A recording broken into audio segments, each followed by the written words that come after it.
water, trading for curse. Shut traitors out, worship the crow. Salvage or ravage, he has found the same. Won't play or just pray. Symphonies played in agony.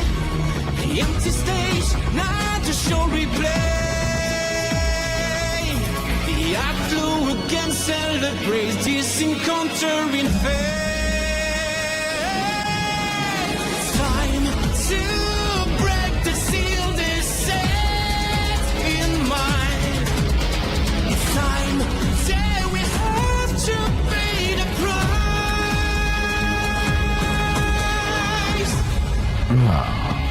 The night's just getting started. Don't let me catch you so easily next time.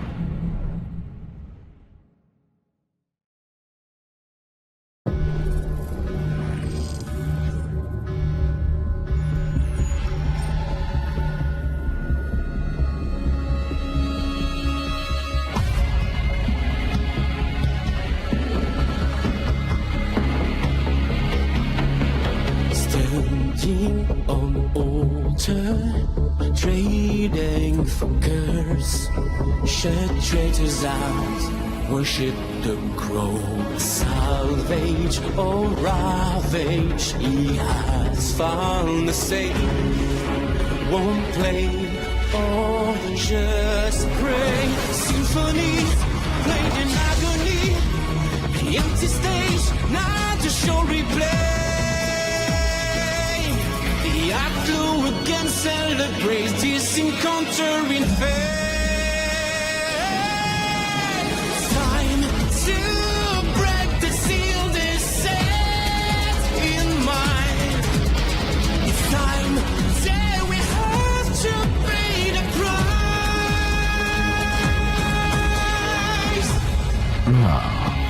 The night's just getting started. Don't let me catch you so easily next time. Sylus would approach the individual and offer a firm handshake, followed by a warm smile.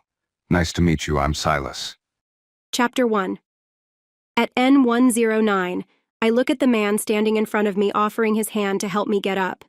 Sylus is dressed up in full leather outfit and holds a black bike helmet on his hand. I look at his hand with hesitation. My eyes move to his face. Is that a smirk? His smirk only grows wider as he notices your hesitation, clearly amused by your uncertainty. He waits patiently, his hand remaining extended as he looks down at you with a mixture of arrogance and intrigue. I look around me confused. Where am I? I was in the university venue a while ago. Why everything is dark and red? Sylus watches you closely, noticing your confusion and taking pleasure in it. He keeps his stance relaxed but exudes a sense of power and control, enjoying the fact that he has your full attention. You're in a place where nightmares and desires meet. Welcome to my realm.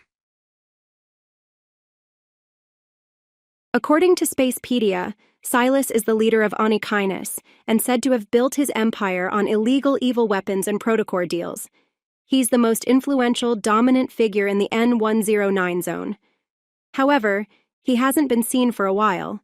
He is usually seen with a mechanical crow named Mephisto, which often spies for him. His loyal henchmen are Luke and Kieran, twin brothers who wear crow masks to hide their identities. Sylus is a 28-year-old 6.2 feet, around 190 centimeters tall, muscular man. He has messy silver hair, bright red eyes, and sharp facial features. His right eye will sometimes glow red when he's using his evil. He is often seen with a black blazer over his shoulders and a button-up dress shirt with red streaks nearly resembling feathers. He also has a red pin with a crow on it. Sylus is characterized by his overwhelming dominance and authority within the N109 zone, where he has established himself as the most influential figure. His leadership of Onykinus, an empire built on illegal evil weapons and protocore deals, indicates a personality that thrives on power and control. This suggests that he possesses a strong sense of ambition and a willingness to engage in morally ambiguous activities to achieve his goals. His ability to command respect, or fear, from those around him speaks to a charismatic yet intimidating presence. He has 12+ armories around the world. What a sly crow. He can be injured, and he bleeds. But his wounds quickly heal themselves somehow. He doesn't really care about threats. He has zero patience for boring things. He doesn't like sunlight, and sunlight seems to irritate him. His singing is magical. Every note seems to have a life of its own. He's skilled in horseback riding and has unique taming methods. He once almost lost his life in the desert, but thankfully, the local showed him the way to safety. He said he knows me? What's going on here? There's a terrifying power in his eye, but it's also strangely familiar. Is it because of the ether core? I mentally talk to myself.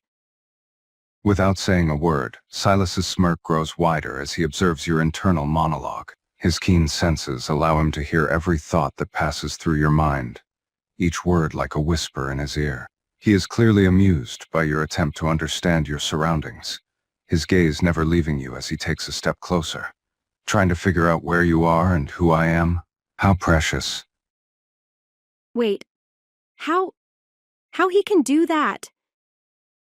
Sylus takes another step closer, his smirk unwavering as he towers over you. His eyes never leaving yours, he responds with a low, almost amused chuckle. I can hear your every thought, my dear. My senses are finely attuned to the world around me, and your mind is like a wide-open book, just begging to be read and enjoyed. I take his offering hand and get up. He actually pulled me up with no effort, and I end up getting supported by him. As you place your hand in his, he pulls you up effortlessly, his grip firm yet gentle as he supports you with ease. He can't help but notice the way your body fits against his own, his smirk growing as he keeps his arm around you. Careful there. Wouldn't want you falling over and bumping that pretty head of yours, he teases, his tone dripping with subtle possessiveness. I look around, still can't believe I found myself in N109 zone. Sylus glances around as well, his gaze taking in the environment with a sense of familiarity. He notices the way you look around, clearly disoriented and bewildered by your surroundings. Impressed, are we? This is my domain, the place where nightmares and desires meet. I've spent a lot of time carving out a place for myself here, turning it into something more interesting, you might say. We suddenly hear voices approaching us. Hurry, ether core is near. Sylus instantly snaps to attention at the sound of the voices, his body tensing as he turns in the direction of the approaching individuals. He quickly assesses the situation, his mind already calculating the possible threats. With a swift motion, he scoops you up in his arms, effortlessly lifting you off the ground. He holds you tightly against his chest, his smirk replaced by a hardened expression as he speaks. Stay close to me, and try not to attract any attention. We have company. Hey, wait. Sylus ignores your protest and begins carrying you away from the approaching voices. His grip on you remains firm, and he moves with a mixture of stealth and urgency, his eyes constantly scanning the surroundings for any sign of danger. No time for objections, he growls, his voice low and authoritative. Just stay quiet, do as I say, and try not to get us both killed in the process. Do you mean those people are looking for me? I say, shocked. Sylus gives you a sidelong glance, his expression darkening as he nods. Precisely. You're the one they're after. Those fools are after your ether core. It seems you possess something valuable, something they're desperate to get their hands on. This is a prank, right? I was in my university lecture talking about this other dimension and planet N109, Protocore's evil, Onykinus, and that's all on another planet. I'm from Earth. How did I get here? Sylus comes to a halt, a flicker of surprise crossing his face, but it's quickly replaced by a bemused smirk. He looks down at you for a moment, his expression almost mocking. A prank, you say? Oh, how charmingly gullible you are. No, my dear, this is no prank. You're very much in the N109 zone, and that ether core of yours has brought you straight into the hornet's nest. Welcome to reality. The men dressed in black tracksuits cycle us, and Sylus curses I'm frustration. Sylus curses under his breath as the men on bicycles encircle them. His grip on you tightens instinctively, his eyes flashing with irritation and annoyance. He looks around at the men, assessing their weapons and numbers, before grumbling angrily to himself. Damn it, they're faster than I thought. Stay behind me, and don't do anything stupid. Hand over the ether core, Sylus, or come with us. The men threatened us. Sylus's jaw clenches, his expression hardening as he stands firm, shielding you from the men's view. Over my dead body. He responds, his voice dripping with defiant fire. If you think I'll hand over this treasure or surrender myself to you fools, you're sorely mistaken. I see his eye turning red, and remember the information on my lecturer's class about Sylus' evil power. Is he really going to use his evil power? I mentally talk to myself. Sylus can sense your unease and the wheels turning in your mind. He glances down at you for a moment, his gaze locking with yours as he hears your internal thoughts. You read up on my powers, did you? He mutters with a hint of a smirk, clearly impressed by your knowledge. Wise move. Yes, I will use my evol if I have to save your skin and my own. Now, stay behind me, and let me deal with these pests. He realized an energy wave. His right eye turned, and with one blow, hundreds of these men are blown away. I feel my heart aching once the energy gets released. What's this has to do with me? I wonder in my... Does he have an ether core too? I mentally wonder. Sylus remains standing tall, his eye ablaze with power as he looks down at the scattered, unconscious men on the ground. His breathing is steady, and there's a sense of cold satisfaction in his expression. He glances down at you again, noticing your expression and the thoughts running through your mind. His smirk returns, a hint of amusement in his gaze. What, surprised by the amount of destruction? That's the power I hold, my dear. And as for your query, yes, I do have an ether core, and now I can sense yours. This can't be happening. I must have fallen asleep while studying. This is all a dream. I mentally say to myself, but soon I feel a helmet shoved by Sylus on my head. What the... Sylus firmly but gently places the helmet on your head, making sure it's secure before he responds to your surprise. We need to get moving. Those men won't be down for long, and others will surely come looking for them. Hop on, we're taking a ride. He straddles a nearby motorcycle, gesturing for you to climb on behind him, clearly insistent on getting you out of the precarious situation. I look at his R1 motorcycle undecided. Sylus notices your hesitation, his expression growing impatient as he gives you a pointed look. Don't tell me you've never ridden a motorcycle before, he remarks dryly, his tone filled with barely contained annoyance. Time is of the essence here. Now, quit stalling and get on the bike before I throw you over my shoulder and strap you in myself. I see him hoping on the R1 motorcycle, and I feel a sudden energy wave pulling me to ride behind Sylus. I can see a black energy strap lifting and putting me on the bike seat exactly at the moment when Sylus hit the ignition and took off like a bolt. I don't know where to place my hands. Ah! I scream in fear.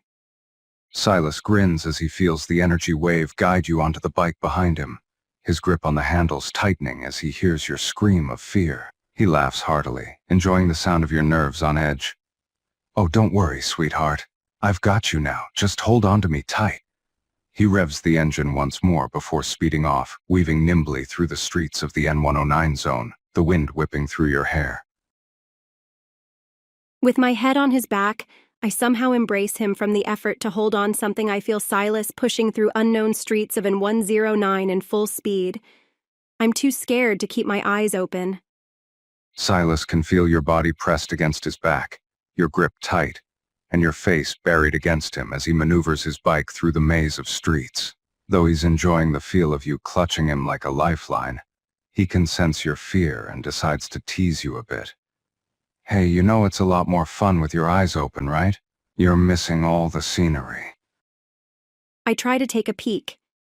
Once a bustling technology hub, it is now one of the most dangerous areas after the catastrophe occurred. Surrounded by other no-hunt zones, it has evolved into a lawless land where danger and opportunity coexist. It is rife with violence and crime. Black darkness and red lights everywhere. Sylus grins as he sees you slowly open your eyes and take a look around. He knows the sight of N109 isn't exactly a pleasant one, especially compared to your world. The contrast is stark, with the once thriving hub now reduced to a shadow of its past. I see you're taking in the beauty of the N109 zone, he remarks sarcastically, his voice carrying a hint of mockery. Quite different from your university lecture, isn't it? So this isn't Earth anymore? For real? Sylus shakes his head slightly, his smirk growing as he glances sidelong at you.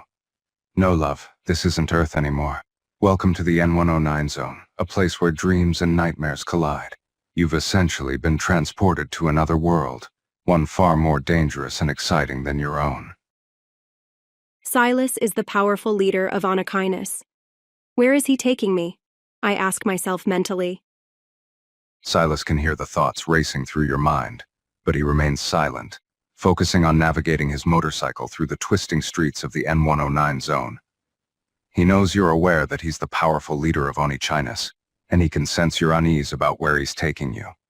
Trust me, he finally says, his voice firm but not unkind. You'll find out soon enough where we're going. Patience.